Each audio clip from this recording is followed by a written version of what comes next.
Paz do Senhor, meus irmãos. Fazer uma meditação para os nossos corações, que está em Atos dos Apóstolos, capítulo 17, versículo 11, que nos diz assim: Ora, estes de Bereia eram mais nobres do que os de Tessalônica, pois receberam a palavra com toda a avidez, examinando as Escrituras todos os dias, para ver se as coisas eram de fato assim.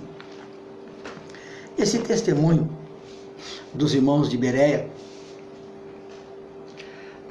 a nobreza que eles tiveram de examinar as Escrituras enquanto Paulo pregava, me chama a atenção isso.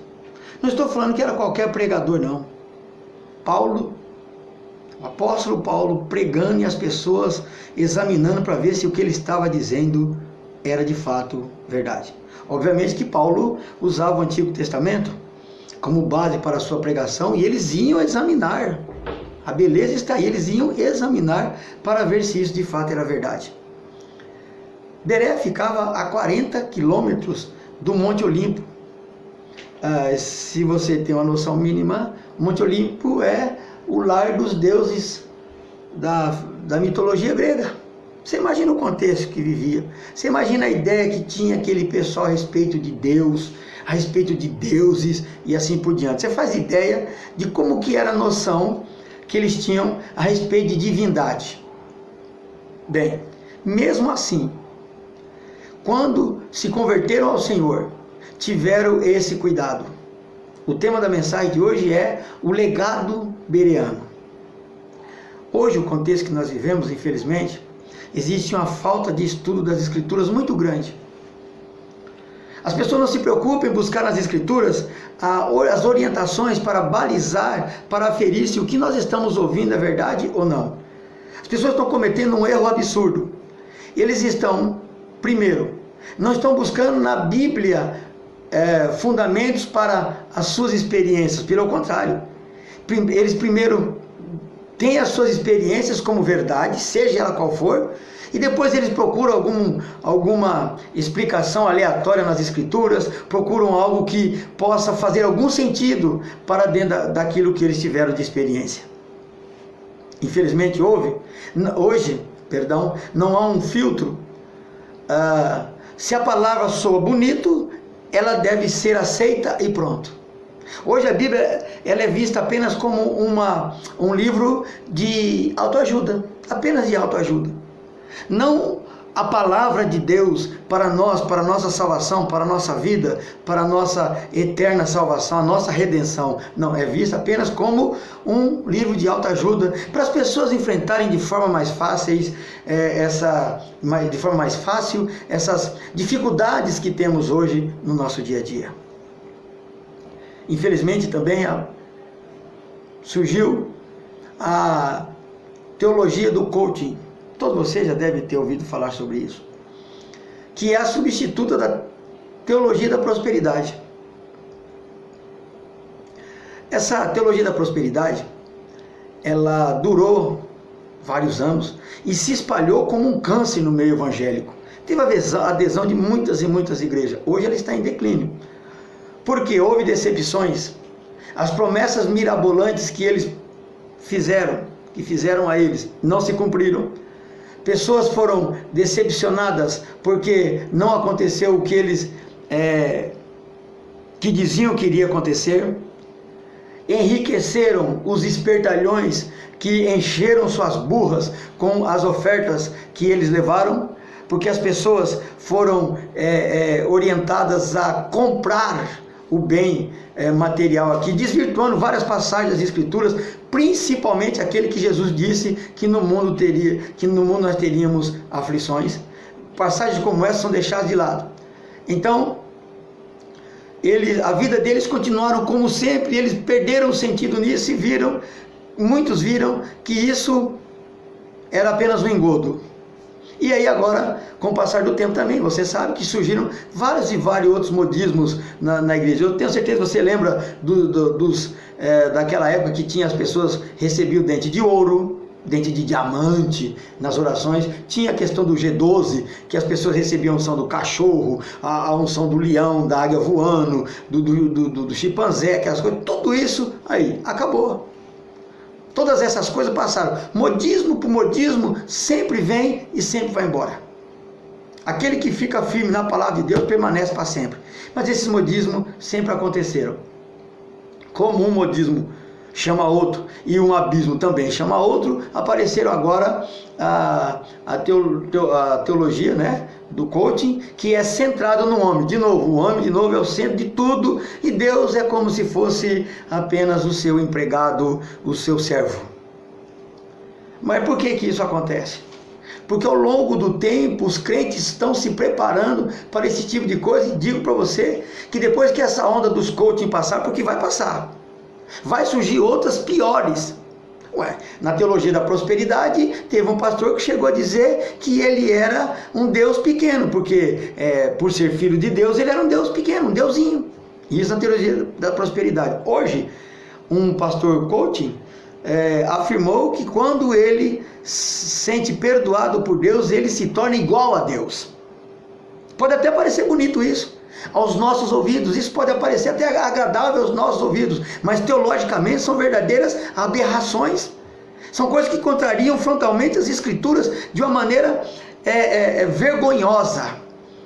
Mas isso acontece por quê? Porque a igreja abandonou a centralidade das escrituras na sua vida e na igreja.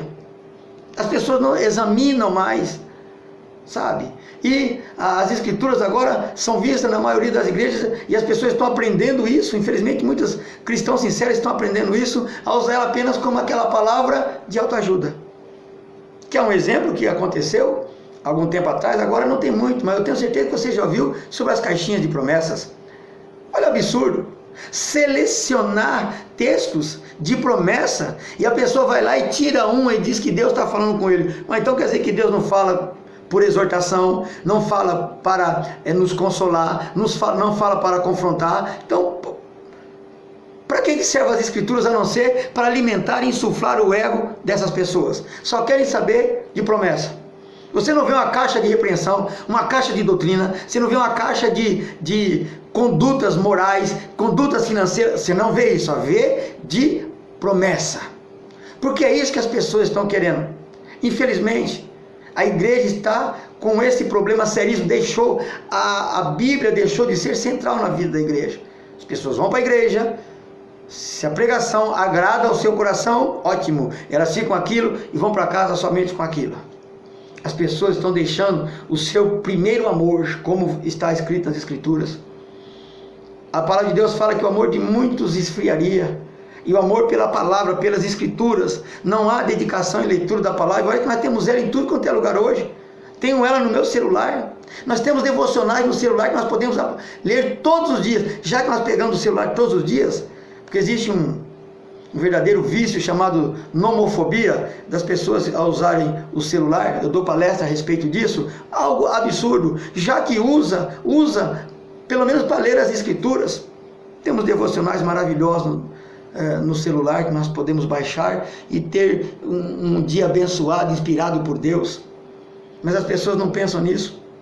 Não há leitura das escrituras aplicando a sua conduta de vida e assim por diante. Cristo também deixou de ser a fonte de contentamento e de suficiência para as pessoas. Muitos deles estão dessa maneira. Aqueles que dizem cristão, o que está acontecendo no meio evangélico é uma generalização de ingratidão. A igreja se tornou um manto de ingratos. As pessoas oram só pedindo, e esquecem de agradecer a Deus. Não agradecem a Deus pelas coisas mais básicas, mais simples que Deus deu, aquilo que é maior. Gratidão pela nossa vida, pela nossa conversão, pela família, pela igreja e assim por diante. O culto deixou de ser centrado em Deus, deixou de ser centrado na pessoa bendita de Jesus. O culto não é cristocêntrico, ele é antropocêntrico, ou seja, ele está sendo voltado para o homem. É o culto ao prazer, né? O objetivo é ir para a igreja e ter um culto que traz prazer. Quem foi que disse para você que o culto é para te agradar? As pessoas vão para a igreja para ouvir o que querem, não o que Deus quer falar. E se falar algo que as pessoas não gostam, eles não voltam. E é justamente aí que o coaching trabalha. Cobra horrores das pessoas. Por quê? Porque só fala só fala aquilo que eles querem ouvir. Massagear o seu ego.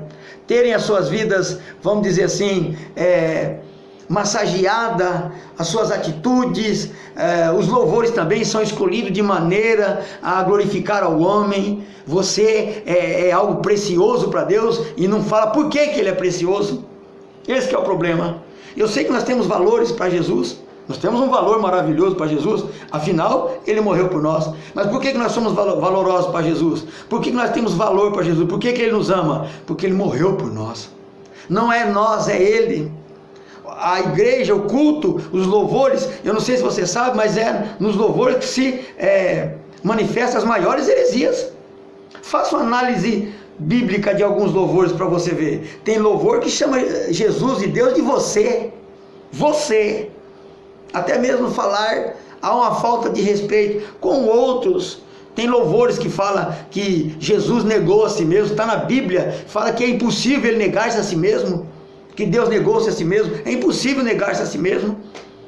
Então há uma contradição muito grande com as Escrituras, e as pessoas cantam e nem se preocupam. Não se preocupa se aquilo que está falando ofende a Deus. Afinal de contas, o ritmo é bom, os tocadores são maravilhosos, há vários instrumentos, o vocal é perfeito e assim por diante, mas não há um crivo de que nós estamos na igreja para louvar a Deus, engrandecer a Deus e ouvir a sua palavra, seja ela qual for, aquilo que nós realmente necessitamos. Esses coaches pregam aquilo que o ouvinte quer ouvir. Ele vai omitindo nas suas mensagens, tem palavras, por exemplo, que eles nunca vão citar, como pecado, erro, juízo, condenação eterna, disciplina. De maneira nenhuma eles vão usar essas palavras, porque essas palavras machucam o ouvido das pessoas que não querem ouvir a verdade. As pessoas preferem ouvir mentiras. As pessoas preferem ficar na mentira do que dar valor à verdade. Esqueceram que o próprio Jesus disse que somente a verdade ia libertar. Mas a intenção deles não é libertar ninguém do pecado. A intenção é massagear o ego, promover o seu nome. Eles vão estar na mídia, vão ganhar muito dinheiro, porque eles cobram e cobram caro para isso. E as pessoas vão continuar com as suas vidas miseráveis, espiritualmente falando, miseráveis da mesma maneira. E infelizmente, quando Jesus voltar, eles vão ficar. Infelizmente, eles constroem na mente das pessoas, do indivíduo, a ideia de que tudo é relativo. A palavra de Deus é relativa. Deus existe somente para satisfazer as nossas vontades, única e exclusivamente. Nós somos única e exclusivamente de Deus, e Ele é um Deus único e exclusivamente de nós, para aquele momento, para satisfazer os nossos desejos e aquilo que nós temos de anseios para a vida. Infelizmente, eles nunca vão pregar a verdade, porque eles não vão espantar as vítimas, suas vítimas, porque esses pregadores têm vítimas, não tem rebanho. Geralmente não é um pastor que está no dia a dia, na lida com o seu rebanho, com um grupo de pessoas junto com ele, vivendo, convivendo, aprendendo, crescendo, orando, jejuando. Não existe isso. É mídia, é apenas pessoas famosas que chegam no lugar, dão uma mensagem de ânimo, uma mensagem de autoajuda, mascarada com alguns versículos das Escrituras escolhidos justamente para isso, distorcidos, e aí as pessoas ficam felizes achando que foi Deus que falou com eles. Infelizmente. O grande fato é que a geração gospel que nós estamos vivendo hoje, eles não estão preparados, porque eles não têm esse filtro, já estão vivendo nesse ambiente. Os novos convertidos de hoje já vivem nesse ambiente relativista e descompromissado com o Senhor.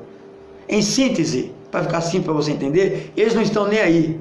Para eles o que basta é essa festa. É um culto gostoso, um culto de festa, um culto animado, onde tem muita música, onde tem bastante louvor, aquilo que eles gostam, que eles vêm do mundo dos bailes trazendo. É isso que eles querem. Uma palavra escriturística, uma palavra com base na Bíblia e assim por diante. Não, que venha ferir o seu modo de vida, que venha confrontar, porque o Evangelho é confronto. Evangelho não é para massagear o ego, nunca foi. toda a mensagem de Jesus, nós podemos ver, houve confronto, houve choque, e é isso que as pessoas não querem confronto, não querem choque, e infelizmente eles estão sendo enganados. O que me entristece é que cristãos antigos estão sendo enganados também. Sabe por que isso acontece? Porque perderam o filtro do Espírito Santo. O amor esfriou, perdeu o filtro do Espírito Santo para filtrar o que eles ouvem, para filtrar aquilo que eles estão escutando, e também aprenderam a buscar satisfação pessoal a todo custo. O que interessa é a satisfação pessoal a todo custo. Aconteça o que acontecer, eu estando bem, eu preciso estar bem, porque eu tenho um Deus que é grande. Se Ele é grande, Ele vai me dar tudo do bom e do melhor. Aonde foi que existe isso nas Escrituras? Se Jesus disse que nós teríamos aflições, se Ele viveu dentro de um contexto de pobreza, mesmo para a sua época, se Jesus viveu um contexto de sofrimento, mesmo para a sua época, como é que nós queremos? E olha que Ele já nos tem dado bastante, que nós temos uma vida abençoada. Mas isso, infelizmente, o que se ensinam por aí, o que ensinam por aí é que, na medida que a pessoa é abençoada financeiramente, Deus está com ele. E o livro de Jó? Cheguei a ouvir que alguém disse que Jó perdeu tudo porque ele não era dizimista. Absurdo teológico. O homem era fiel, fazia orações e fazia sacrifício pelos seus filhos, por aquilo que porventura eles viriam a pecar contra Deus. Se naquela época havia dito, acho que não existia pessoa mais fiel do que Jó, e o próprio Deus falou isso na cara de Satanás, que ele era uma pessoa irrepreensível. Obviamente que dentro do contexto da época ele era um dizimista muito mais fiel do que esse bando de picareta aí fica ensinando para arrancar o dinheiro do povo. Então, ele distorce as Escrituras e as pessoas acreditam e estão perdendo a sua salvação, porque estão aprendendo a valorizar apenas a vida material e os bens terrenos. Que voltemos ao exame das Escrituras, porque afinal de contas a nossa salvação depende disso. A tua salvação depende de você examinar as Escrituras. Não tenha ela como apenas um enfeite na sua estante. A palavra de Deus fala para nós não acreditar em nenhum espírito que fala conosco, para nós examinarmos as Escrituras. Primeira coisa, duvide o que eu estou dizendo para você. Vai examinar se o que eu estou dizendo para você tem base das Escrituras, porque a sua alma, a sua vida, a sua salvação depende disso. Não depende de mim, não depende da igreja, não depende de ministério grande, de igreja famosa, de alguém famoso, não depende de mídia, a sua salvação depende de examinar as Escrituras. E os irmãos de Bereia nos deixaram esse legado, nos deram esse exemplo, nos deixando esse legado. Examinem na sua casa. Não termine esse vídeo, assista esse vídeo acreditando no que eu te disse. Vá lá e examine tudo que eu te ensinei. Faz as pausas e examine. Se tiver algo fora das Escrituras, não receba. Porque afinal de contas, é a sua vida eterna com Jesus que depende disso. Vamos voltar ao exame da palavra de Deus. Que Deus abençoe, que Deus te guarde. Até o próximo.